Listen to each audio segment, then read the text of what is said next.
Hey, what's up guys? JD Vim here, part of Vim Nation Wrestling, and this is my Monday Night Raw review. Tonight's Raw overall was another good Raw, 2 weeks in a row for the new era for Monday Night Raw. Now, was not as good as last week. Last week, that's gonna be a one-off. Last week was too fucking insane. That's not gonna be replicated for a while on Raw. But 2 weeks in a row was good. Even though the show was not as good as last week, it was still a good show overall. And a lot of good stuff coming out of tonight. And yeah, it was a pretty good show. Let's get into the actual rundown of the show itself. Tonight, we start with a promotional package of showing of Finn Balor being Roman Reigns to become the #1 contender, or him and to go up against Seth Rollins for the Universal Championship at SummerSlam. Then they end the promotional package with Sasha Banks winning the WWE Women's Championship. So there was some focus on Sasha Banks winning the WWE Women's Championship, making her the grand highlight for the beginning of Raw. And speaking of, she starts off at Raw, comes out to the ring, gets a big pop. Then after that, she cuts a little promo, saying that she will kick off her reign with the W at SummerSlam against Charlotte. Then Charlotte comes out. Then, pretty much they had a nice back and forth interaction. Between Charlotte and Sasha. A great way to start off the show. You have Chris Jericho randomly come out. Then in my head, I'm thinking like, mixed tag team match? Then Enzo Amore comes out. Then I was like, okay, there's your mixed tag team match. Then Chris Jericho and Enzo had a great back and forth there, and it was a fun opening segment between Sasha Banks, Charlotte, and Chris Jericho and Enzo Amore. Cass was not out there. Don't really know why. Maybe he's doing a favor for Vince. I don't know. Maybe Vince like, Cass, I need my dick suck. You want to become the next man in WWE? Suck my cock. I don't know. That's probably a little bit too much. But anyway, maybe that happened. We don't know. But the first match of the night was Enzo and Sasha Banks versus Charlotte and Chris Jericho. Basically, good back and forth action between these guys. It was a very short match. Dana Brooke comes out and distracts Sasha Banks. Sasha Banks was gonna put Charlotte into the bank statement, but Charlotte rolls up Sasha for the 1-2-3 win. Oh no, actually she hits. Charlotte hits Sasha with the natural selection, and that's how Charlotte beat Sasha with Chris Jericho at ringside with her as well. It was the win to be a mixed tag team match, but overall it was okay. Chris Jericho was attacking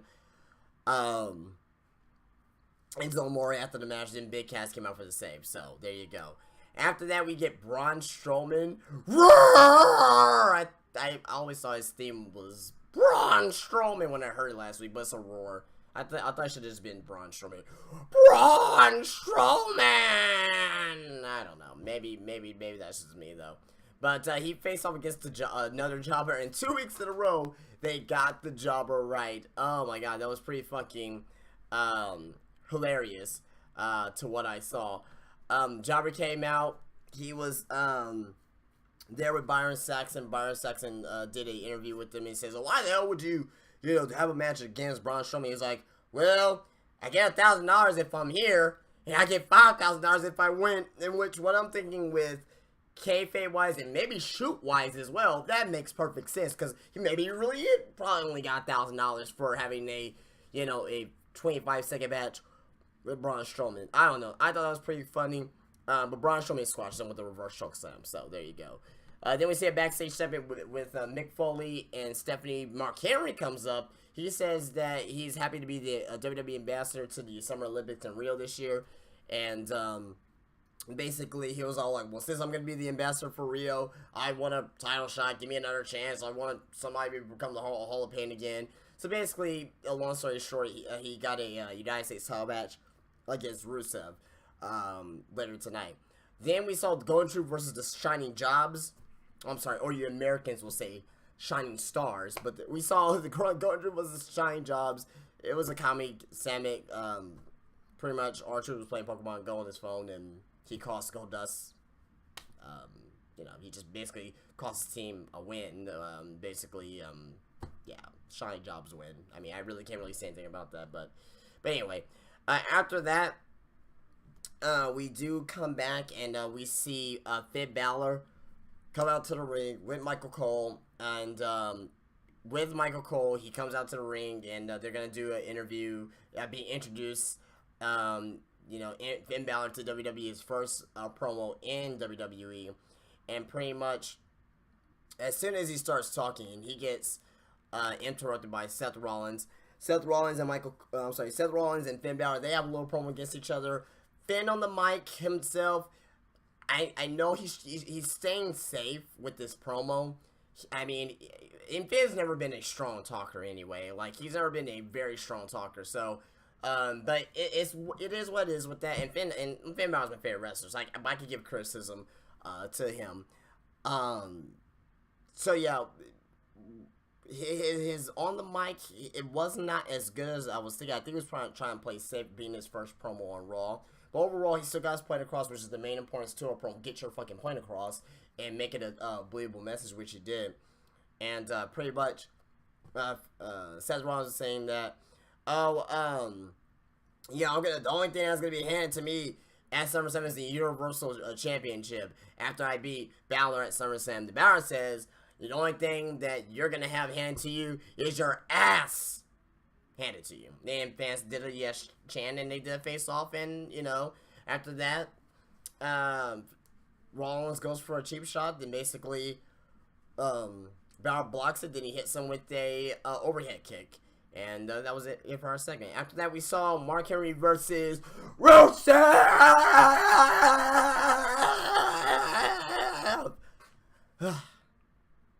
Masturbation celebration. We didn't get to see that tonight, though. But he did beat Mark Henry in the accolade. After hitting a super kick from behind in Mark Henry's head, it gets the accolade on Mark Henry, and Mark Henry taps out.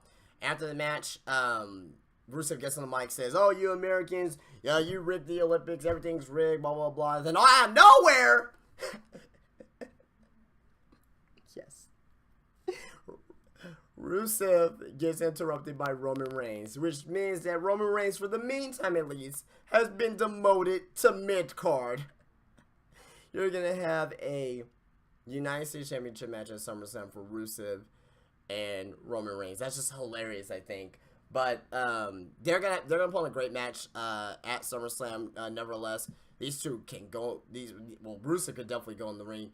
Roman Reigns, he's all right. He's not the best, but he's all right in the ring. I think he does his job in the ring the way he's supposed to. He still had the fans behind him, and the fans were actually pumped up for this. So I guess the fans they like to see Roman Reigns not as a top guy, but maybe just a mid card guy. I mean, that's what I kind of get from tonight, at least from the crowd from Atlanta. It wasn't as massive a booze as I'm used to with Roman Reigns, but I guess it's because he's not on top of the card. He's not right now. He's not on top of the card. He's fiddling with a mid card title. So, but that should be a good match at SummerSlam. Rusev and Roman Reigns. After that, we see Titus O'Neil versus Darren Young. Basically, Titus O'Neil, he wins with a heel tactic of a roll up and holding the tights. So Titus O'Neil beats Darren Young, which I was fine with, actually. Then after that, we see backstage from commercial break, we see Bob Backlund getting in the face of Titus O'Neil. Then pretty much with that, we see that Titus O'Neil says, "Get out of my face, old man," or whatever the fuck he said. Then basically, Darren Young came attack Titus O'Neil. So I'm not really sure who they're gonna have the heels in the face. I don't know if they're gonna try to turn Darren Young heel, which makes no sense to me.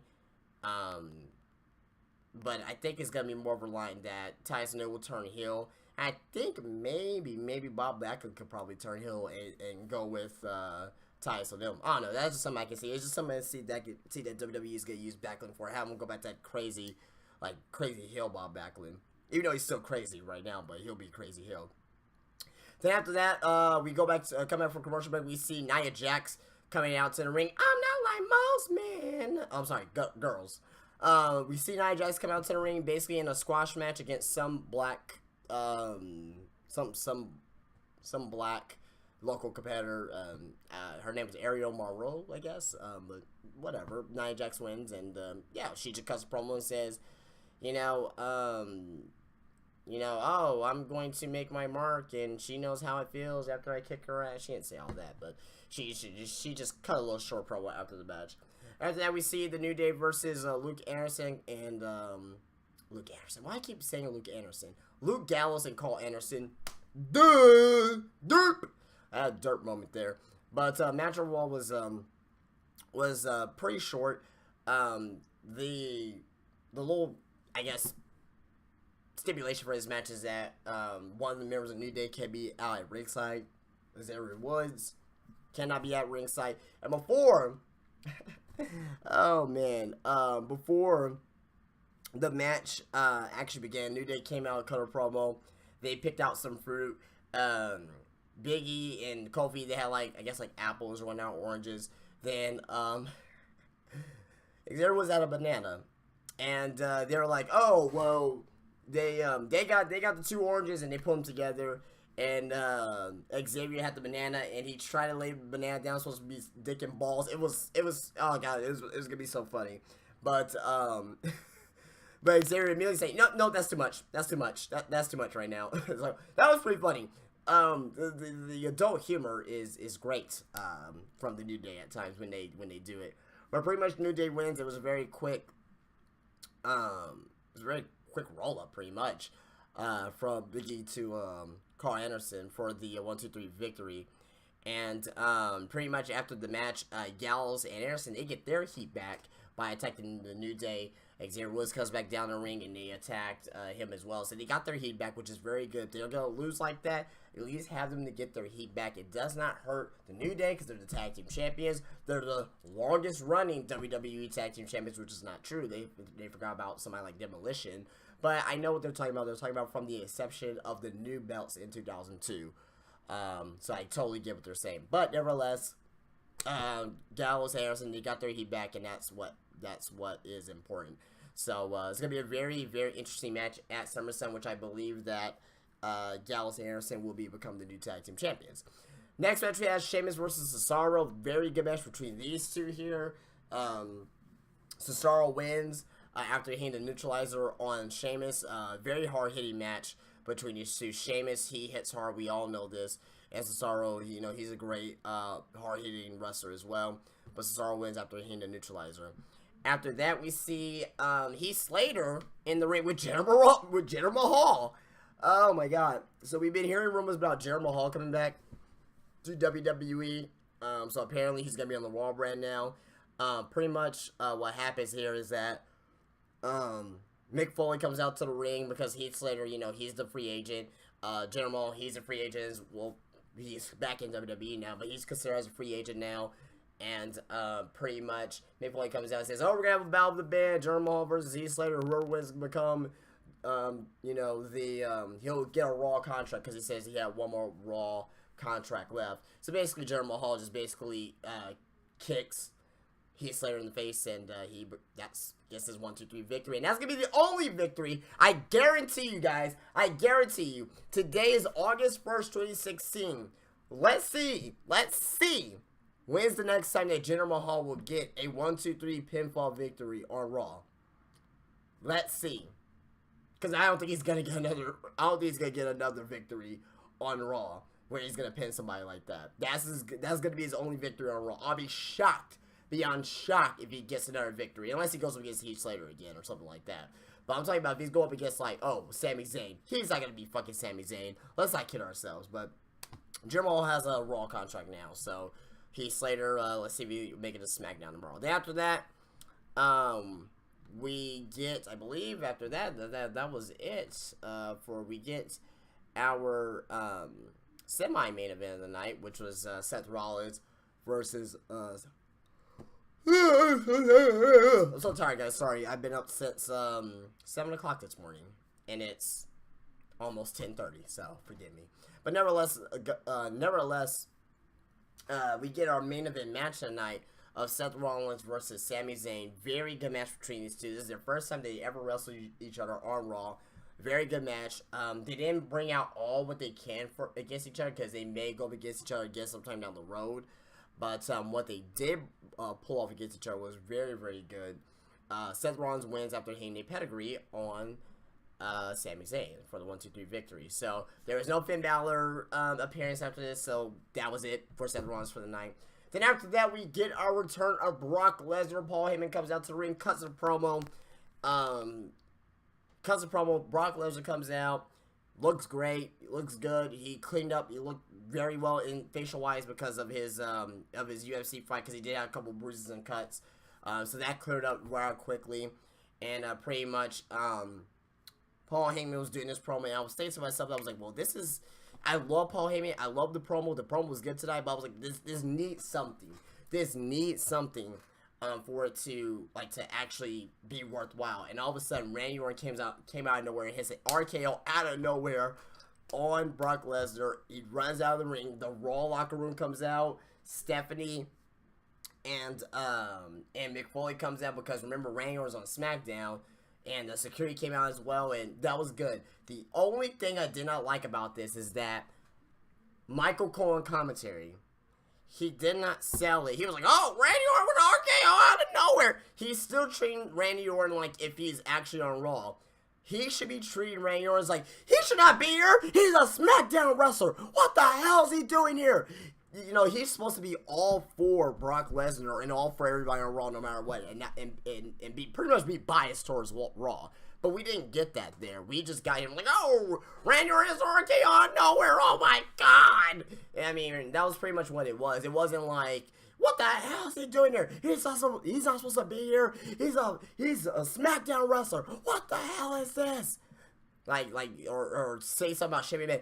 Shane McMahon, you're a piece of shit. Well, he's not gonna say a piece of shit, but you get what I'm saying. Like, at least make it seem like you are actually part of Raw.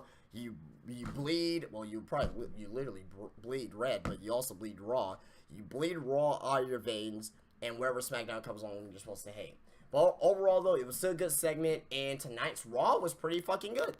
Not as good as last week, but it's been 2 weeks in a row that's been pretty good. Let's hope for SmackDown tomorrow to be good, and hopefully I could do a I should be doing a review for that tomorrow, because I know I did not do it for last week. But overall for SmackDown last week, it was not great. It wasn't horrible. It wasn't good either comparing to Raw, but it was okay. But we'll see how SmackDown does tomorrow. I expect a better show. But guys, I am going to go ahead and get out of here. Please rate, please subscribe, please drop a comment. Follow me on Twitter and like Facebook page, where both links are down below. And I'll see you guys later. You guys have a great day. Peace out.